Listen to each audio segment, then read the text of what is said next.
passer un moment dans la louange, dans l'adoration. Alors là, vous êtes dans votre maison ou dans votre salon. Louons-nous et chantons ensemble. Je veux danser et louer. Peu importe ce que je vis, de ressusciter vit en moi. Son nom est Jésus. Je suis né de Dieu. Je suis victorieux. Je suis né pour influencer, rempli du Saint-Esprit. Oh, oh, oh, oh,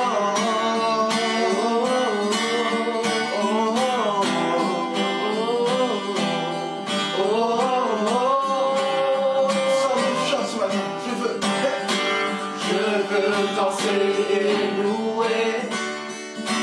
Peu importe ce que je vis, de ressusciter vit en moi. Son nom est Jésus. Je suis né de Dieu. Je suis victorieux.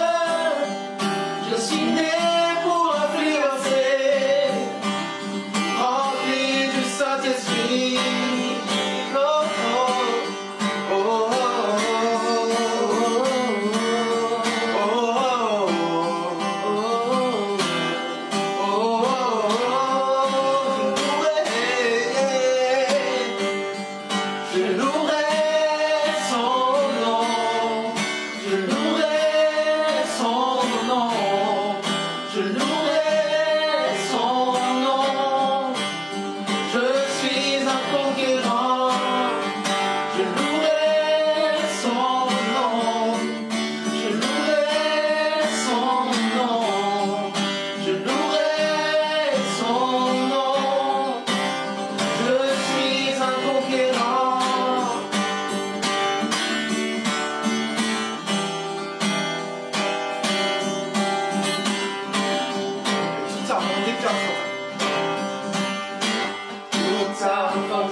Je suis un conquérant, je louerai son nom, je louerai son nom, je louerai son nom. Je suis un conquérant, je suis un conquérant, je suis un conquérant, je suis un conquérant, je suis un conquérant, je suis un conquérant, je suis un conquérant, je suis un conquérant, je suis un conquérant, né pour influencer, né pour influencer, né pour influencer, né pour influencer, né pour influencer, né pour influencer, né pour influencer, né pour influencer. Je suis un conquérant, je suis un conquérant, je suis un conquérant, je suis un conquérant, je suis un conquérant, je suis un conquérant, je suis un conquérant, je suis un conquérant. Je louerai son nom, je louerai son nom, je louerai son nom. Je suis un conquérant.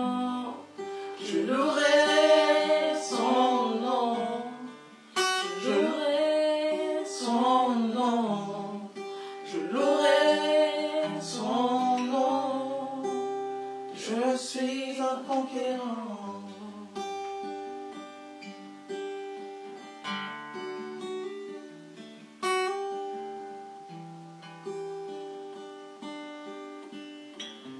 Seigneur, tu es là en ce moment, Seigneur. Et là où toutes ces personnes sont, Seigneur Jésus, on sait que ton esprit est là et descend parmi nous, Seigneur. Et on croit en toi, alors c'est pourquoi on se lève chaque matin, chaque jour pour te louer, Seigneur. Merci pour qui tu es, merci pour ta présence en ce moment. On croit en toi, alors c'est pour ça que nous sommes tous heureux. Merci, Père.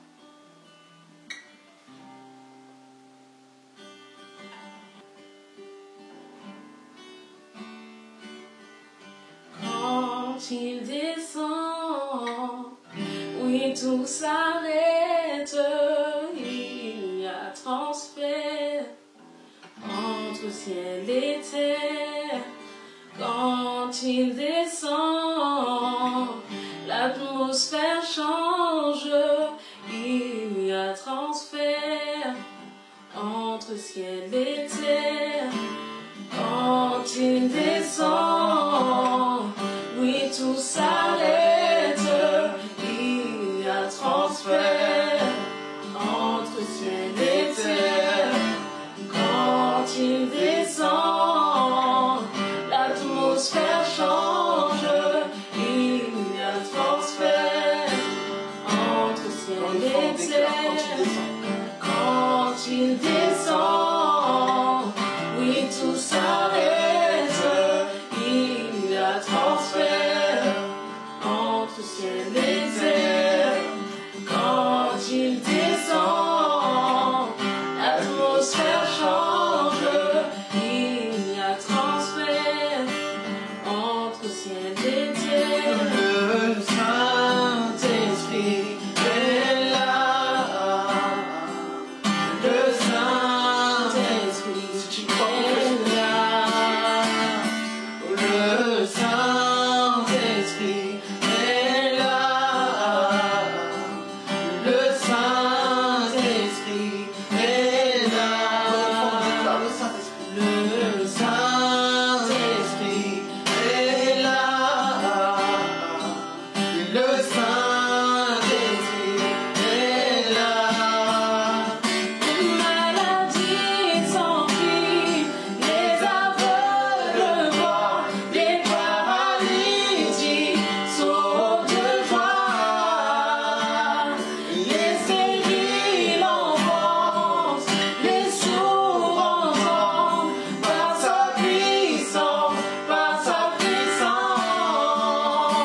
Les maladies s'enfuient, les aveugles voient, les paralytiques sautent de joie.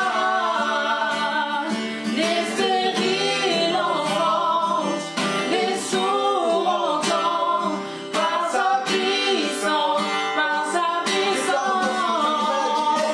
Les maladies s'enfuient, les aveugles voient, les paralytiques sautent de joie.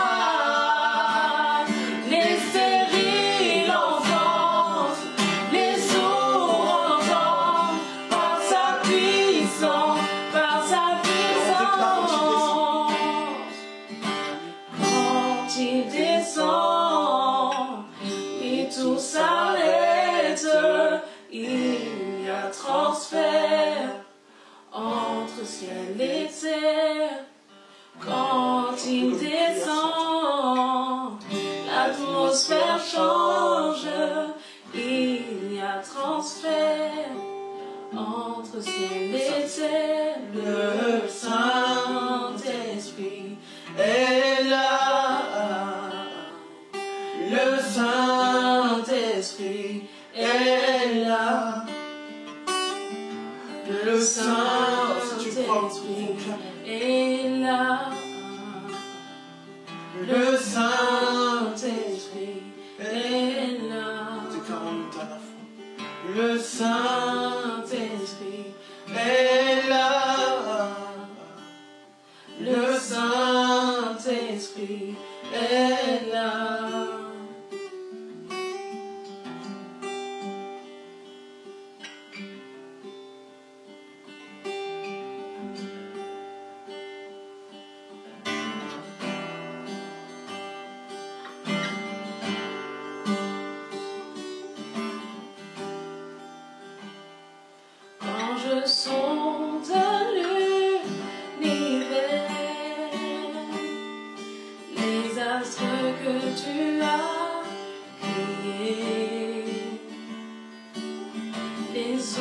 océans, les mers, tout me révèle ta majesté.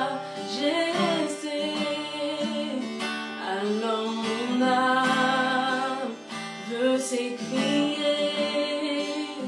de tout mon cœur, je veux chanter.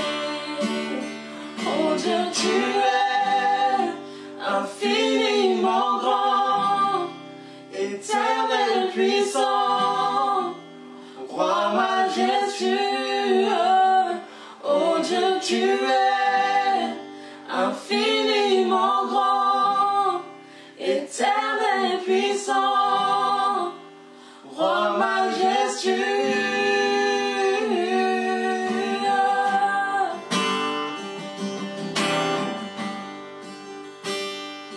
Quand je songe que tu m'as fait,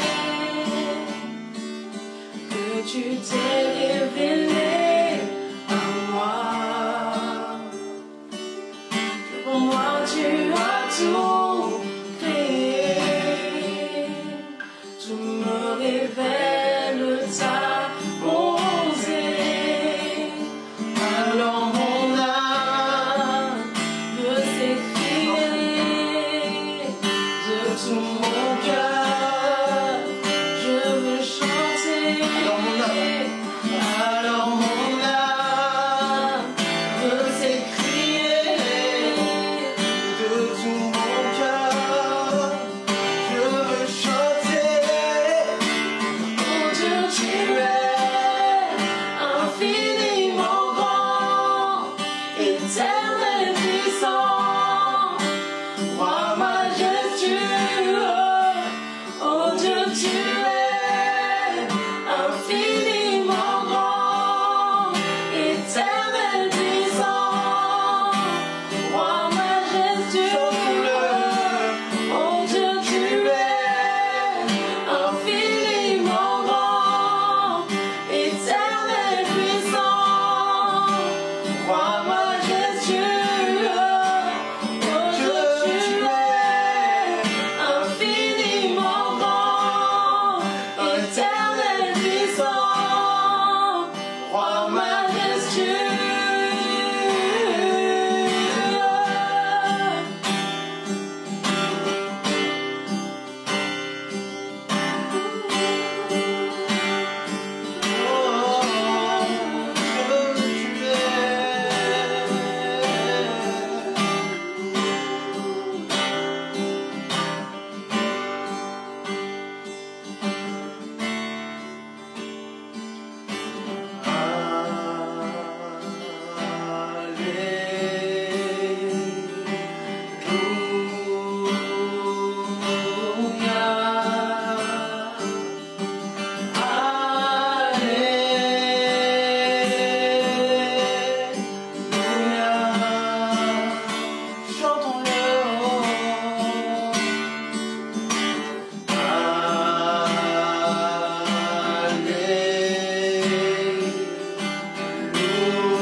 Dieu, tu es Infiniment grand, éternel puissant, roi majestueux. Oh Dieu, tu es infiniment grand, éternel puissant, roi majestueux.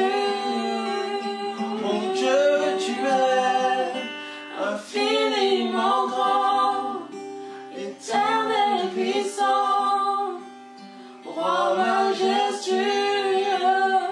Oh Dieu, tu es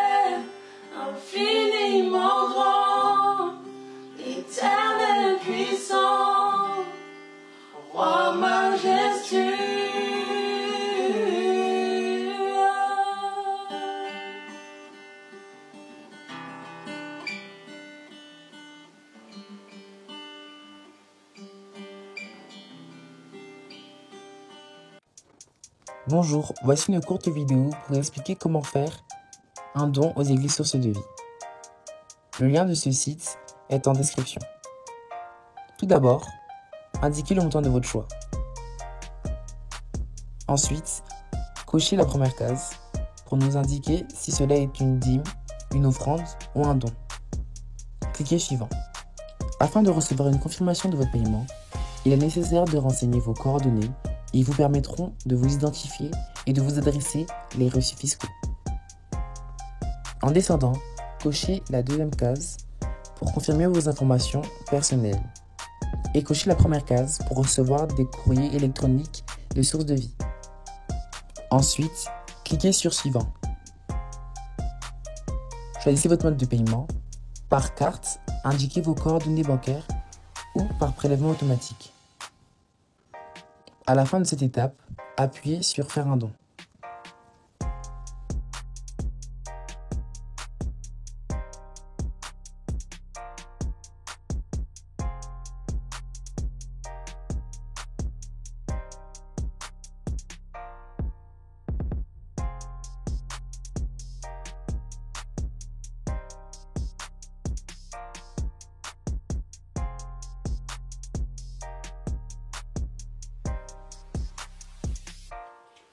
Bonjour bien-aimés, tout le plaisir est pour moi encore de nous retrouver sur le pasteur Charles Coussa des Sources de Vie Creil. Et le thème que nous allons aborder aujourd'hui, c'est Dieu ne t'a pas oublié. Et ça va être dans 2 Samuel 9, à partir du verset 1. En cela, le thème que nous allons aborder se décline en plusieurs parties. Nous allons l'introduire et nous allons parler surtout de Dieu qui intervient et qui révèle les dispositions qui sont en Méphibosheth, comment Dieu va intervenir au travers David et quelles sont les solutions que Dieu va apporter pour résoudre ce problème que Méphibosheth présente. Et nous allons conclure. Nous allons faire la lecture de Samuel 9 à partir du verset 1, j'ai dit. Voilà ce que David dit. Reste-t-il encore quelqu'un de la maison de Saül pour que je lui fasse du bien à cause de Jonathan? Il y avait un serviteur de la maison de Saül nommé Siba que l'on fit venir auprès de David. Le roi lui dit, « Es-tu de Siba » Et il répondit, « Ton serviteur. » Le roi dit, y a-t-il plus de personnes de la maison de Saül pour que juge envers lui de la bonté de Dieu?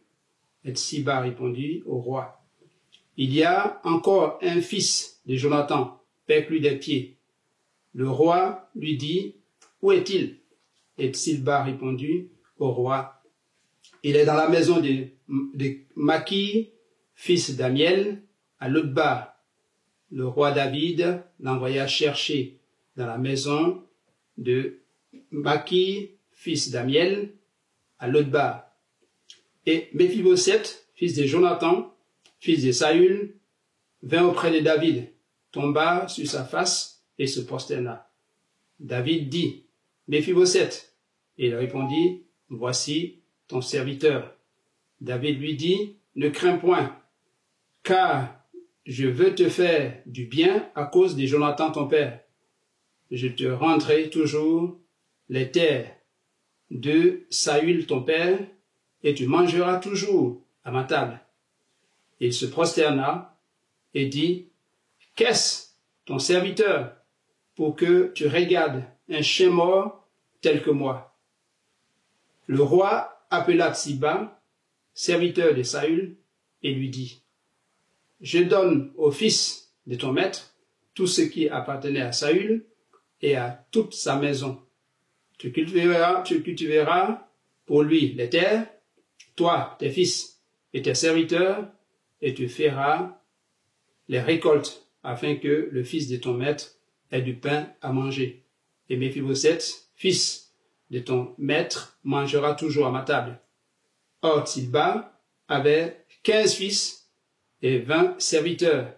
Il dit au roi, ton serviteur fera tout ce que le roi, mon Seigneur, ordonne à son serviteur.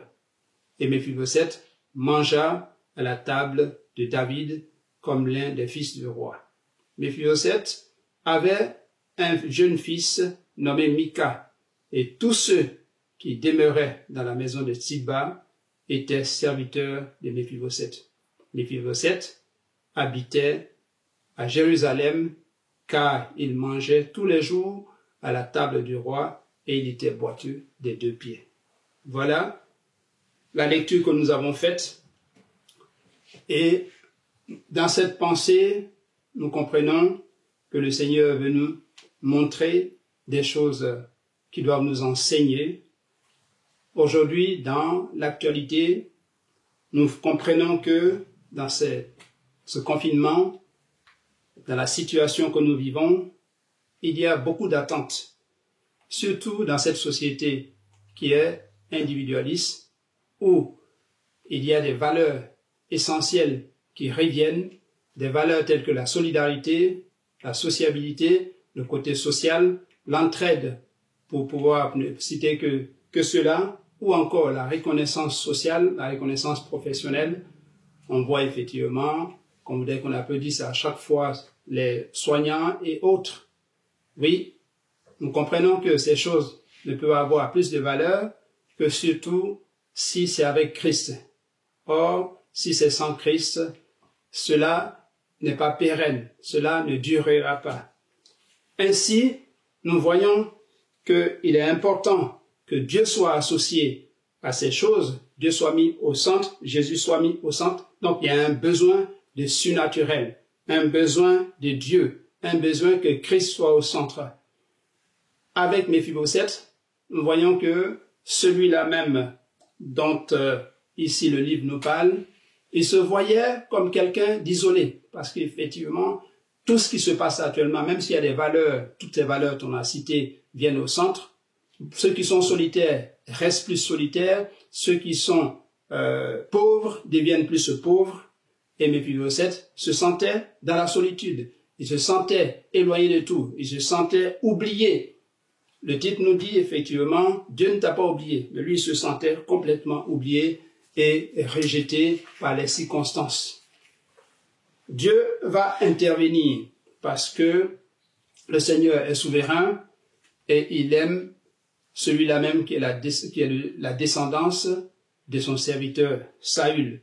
Souvenons-nous que le Seigneur dit dans Lamentation 3 à partir du verset 22 que les bontés de l'Éternel ne sont pas épuisées et ses compassions ne sont pas à leur terme.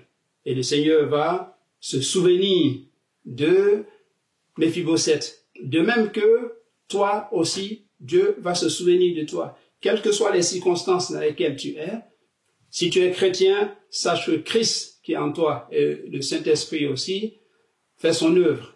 Le Saint-Esprit rapporte à Christ tout ce que tu es, tout ce qui t'arrive, il le rapporte à Christ. Et Jésus est au courant de ce que tu vis au quotidien, à chaque heure.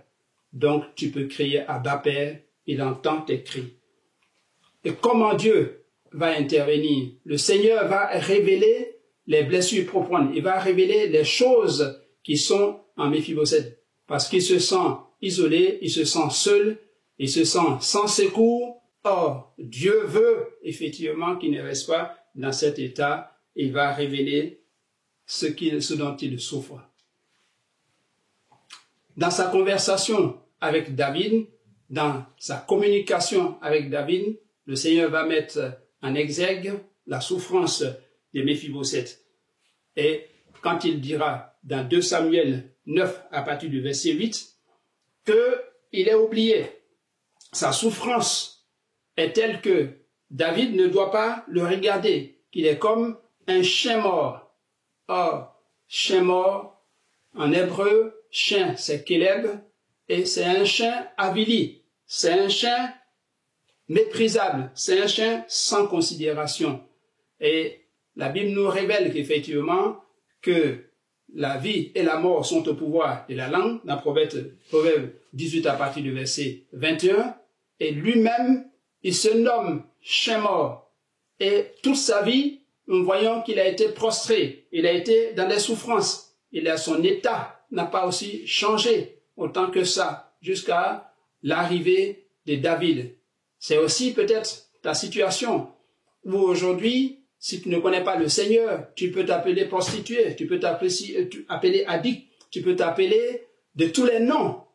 Mais il faut la présence de Jésus-Christ pour changer effectivement ta destinée. Et le Seigneur amène David, pour que David, qui est la préfiguration, qui est l'image de Christ, lui présente un Dieu qui est meilleur, un Dieu qui peut changer sa vie, un Dieu qui pourvoit, un Dieu qui est bienveillant, un Dieu qui est bon, qui peut intervenir. Jésus-Christ l'est aussi pour toi. C'est pour cela, il vient à ton secours. Dieu l'a amené du ciel, il a versé son sang pour que ta destinée change, pour que ta vie change et que les choses dans ta vie changent. Ainsi, attache-toi au Seigneur, cherche le Seigneur pour que tu ne t'appelles plus de tous les noms que j'ai cités, pour que ta situation puisse s'améliorer et changer. Et comment le Seigneur va faire et pourquoi surtout David va intervenir? David va intervenir parce qu'il est mieux placé pour comprendre effectivement ce que Méphibosheth vit. Dieu a compati à ses souffrances. Dieu a intervenu puissamment dans sa vie. Et c'est ce qu'il va, par son témoignage, démontrer à Méphibosheth, pour que Méphibosheth ne s'appelle plus chien mort, mais qu'il relève la tête et qu'il s'attache à ce Dieu puissant. Il va mettre en avant l'alliance que Dieu avait avec lui. Dans 1 Samuel 7, à partir du verset 16, le Seigneur va révéler une alliance qui est conditionnelle, qui est conditionnée à sa descendance par la fidélité et surtout l'obéissance. Et c'est des choses qui vont intervenir. On va voir que Salomon va entrer dans cette alliance-là, les choses vont s'accomplir, et il aura une alliance inconditionnelle qui est celle de Jésus-Christ, qui va intervenir dans sa descendance et qui sera dans une alliance éternelle et qui va amener un règne qui va durer, un règne qui sera éternel. Ainsi, nous voyons que Jésus-Christ qui intervient dans ta vie va faire en sorte que tu rentres dans l'éternité. Et il va changer le cours de ton histoire. Il va faire en sorte que la gloire de Dieu descende sur toi. Ainsi, nous voyons qu'en deuxième partie, David, il va se souvenir d'une chose. La grâce de Dieu s'est répandue sur lui et sur sa vie. Parce qu'il va crier dans 1 Samuel 7 à partir du verset 18, « Qui suis-je? Qui suis-je » Il va s'humilier. Et en s'humiliant, il se souvient que ce Dieu-là n'eût été lui, il ne serait pas à ce poste. Il ne serait pas roi. Il ne serait pas celui qui dirige Israël. Et sans Dieu aussi, sans Jésus-Christ, tu ne peux pas sortir de l'ornière. Tu ne peux pas sortir de ton histoire. Ta vie ne peut pas changer. Ta destinée ne peut pas changer. Il faut l'accepter comme Seigneur et Sauveur. Et tu verras que tu changeras de cap et ta vie changera de cap. Ainsi, David s'évertue à faire connaître au peuple qui va diriger ce que Dieu a été pour lui. J'ai parlé de son témoignage. Ce Dieu d'amour, ce Dieu de gloire, ce Dieu qu'il faut craindre. Ce Dieu-là l'a mené à une élection royale. Il veut le faire connaître. C'est celui-là qui a combattu aussi à ses côtés, l'Éternel des armées, qui a combattu avec lui, qui a humilié ses adversaires. Et je dis que si tu acceptes le Seigneur Jésus-Christ, tu vis avec lui, c'est lui qui combat pour toi. Dans chaque chose que tu feras, il est présent. Jésus-Christ est celui-là qui combat, celui-là qui remporte des victoires à ta place. Et ainsi, en l'acceptant, tu verras que c'est celui-là même qu'il te fallait, qu'il t'a toujours fallu. Et tu ne seras pas dans la désespérance, tu ne seras pas dans la déshérence, mais tu seras dans la victoire. Ainsi, David encore s'accroche en disant que ce Dieu-là qui a humilié ses adversaires, c'est celui-là encore qui intervient dans sa vie, qui veille sur sa vie, comme il a veillé sur lui quand il était face à Saül, quand il était face à l'orgueil de Saül, quand il était face à la jalousie, quand il était face à l'hostilité de Saül, Dieu a pourvu. Et aussi, il a fait confiance à ce Dieu-là qui est le juste le juge, qui est celui-là auquel il remettait sa cause, il remettait entre ses mains sa cause. Et au lieu de se venger de Saül, il a laissé Dieu juger Saül. Ce n'est pas à lui d'intervenir. C'est ce qu'il nous rappelle dans 1 Samuel 26 à partir du verset 11. Donc, il est bien placé pour comprendre et pour pouvoir intervenir, comme il a préfiguration de Christ, pour pouvoir intervenir et aider, effectivement, aider Méphibosheth à crever l'abcès, à changer les choses et à changer son regard, sa vision des choses. Comment David va s'y prendre? Le Seigneur, de la même façon qu'il œuvre, ses méthodes ne sont pas nos méthodes. David va s'y prendre en pratiquant l'amour agapé du Seigneur. Cet amour qui est révélé dans 1 Corinthiens 13, à partir du verset 13. Cet amour qui est au-dessus de la foi, qui est au-dessus de l'espérance. Il va le mettre en pratique. La bonté en action. Il va mettre tout ça en action au travers de l'alliance. Parce qu'il a connu l'alliance avec Dieu. Là, l'alliance avec Jonathan, il va mettre cette alliance en avant pour dire que Méphibosheth, je viens à toi pour pouvoir honorer l'alliance que j'ai faite avec Jonathan. Mais ne t'appelle plus Shemor, parce que ces choses ne t'honorent pas. Les choses qui ne peuvent pas changer ta vie, tu ne peux pas les mettre en avant. Donc, nous allons honorer Dieu, nous allons, dans cette pensée-là, glorifier le nom du Seigneur vivant. Au verset 1, il va le rappeler en disant, reste-t-il encore dans la maison de Saül quelqu'un auquel je veux manifester la bonté du Seigneur, avec lequel je veux rentrer dans une dynamique nouvelle, lui faire changer sa destinée. Et Méphibosheth va se présenter à lui en disant, je suis ton serviteur.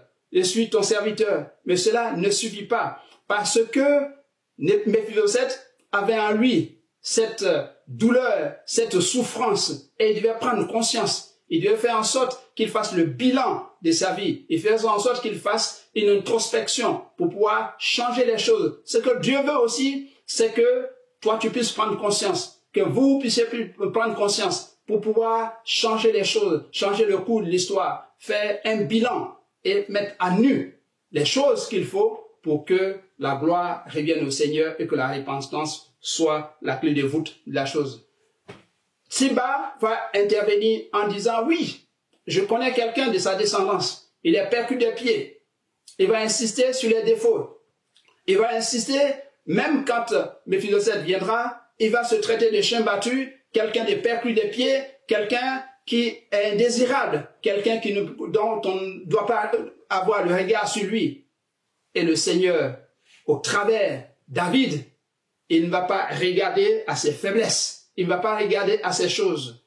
C'est vrai que, quelle que soit la nature des choses qu'on a, malheureusement, nous avons l'habitude de regarder à nos faiblesses. Nous avons l'habitude de regarder à nos défauts, aux défauts humains. Or, Dieu ne regarde pas à ce qui frappe, mais il regarde au cœur. Et lui, il veut rentrer dans une dynamique de transformation, une dynamique éternelle. C'est pour cela, David va, comme Jésus-Christ, il va t'amener dans le ciel de gloire. Il va t'amener dans sa présence. Il va t'amener dans les choses qui vont faire en sorte que son nom soit glorifié. Dès que tu l'acceptes, que tu fais la paix avec lui, il met en avant effectivement ce qui va t'honorer, ce qui va glorifier son nom au travers de toi. Ainsi, David va amener Méphibosheth plutôt à entrer dans sa destinée royale, sa destinée des princes, sa destinée, et lui restituer tous les biens de Saül.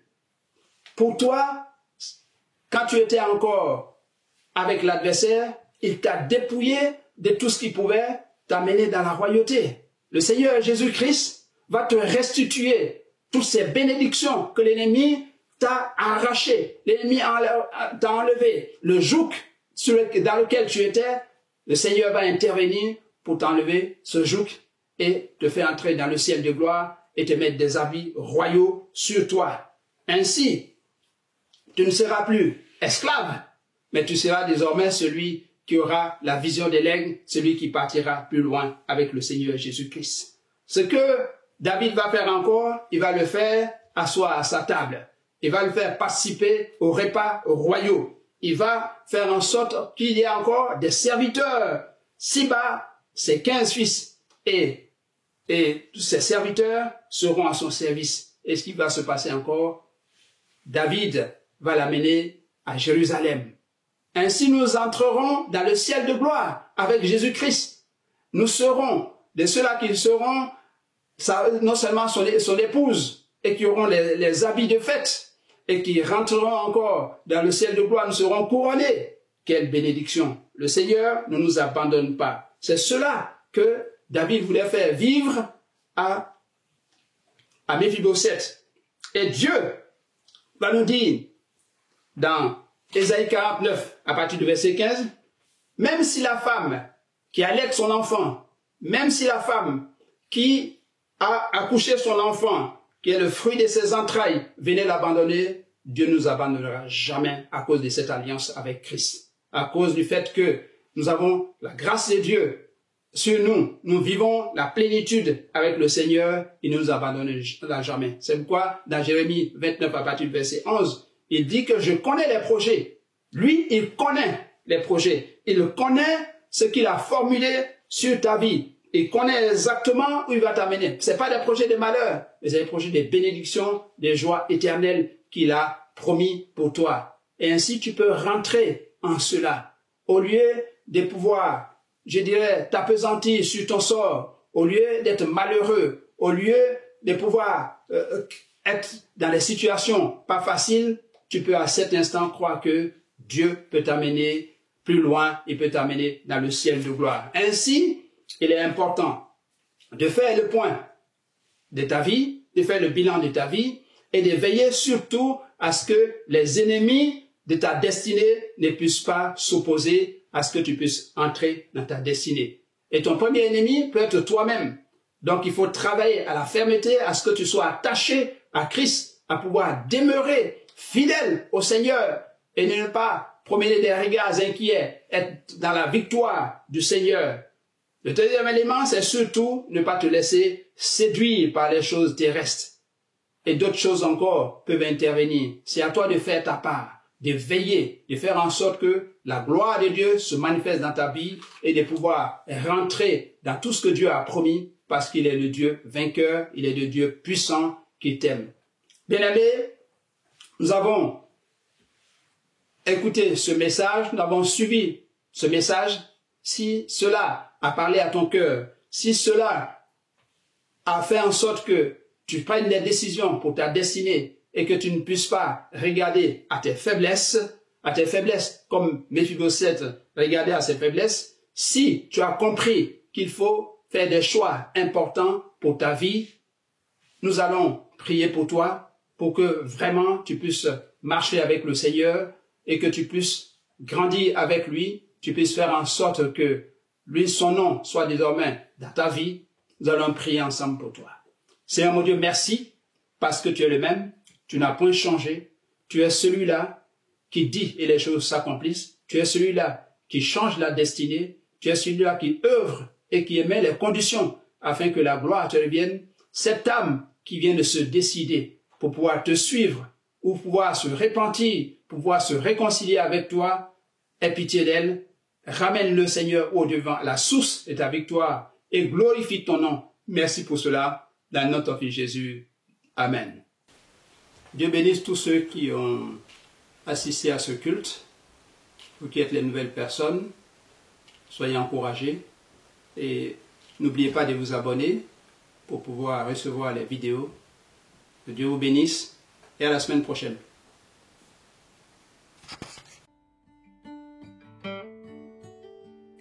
À ton nom, les monts s'abaissent à ta voix. La terre se calme, tu parles. La terre obéit, Jésus, ce nom si merveilleux. À ton nom, les monts s'abaissent à ta voix.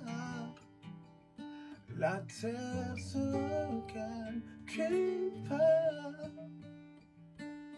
La terre obéit, Jésus.